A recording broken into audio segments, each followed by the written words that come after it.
রাজনৈতিকতা ফের চরমে। এশায়ার ইস্যুতে কেন্দ্র ও রাজ্য নির্বাচন কমিশনের ভূমিকার বিরুদ্ধে সরব তৃণমূল কংগ্রেস। মঙ্গলবার রেড রোডে অনুষ্ঠিত হলো তৃণমূলের মেগা মিছিল। হাতে সংবিধান নিয়ে নেতৃত্বে ছিলেন মুখ্যমন্ত্রী মমতা বন্দ্যোপাধ্যায় ও তৃণমূলের সর্বভারতীয় সাধারণ সম্পাদক অভিষেক বন্দ্যোপাধ্যায়।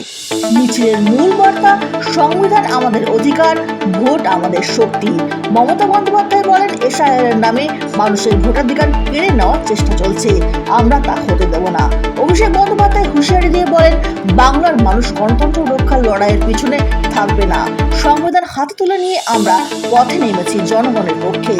তৃণমূলের এই মেগা মিছিলকে ঘিরে ব্যাপক উচ্ছ্বাস দেখা যায় দলীয় কর্মীদের মধ্যে। শহরের বিভিন্ন প্রান্ত থেকে হাজির হয়েছেন হাজার হাজার সমর্থক। মিছিলের শেষে মমতা ঘোষণা করেন, সংবিধান বাঁচানোর লড়াই এখনই শুরু।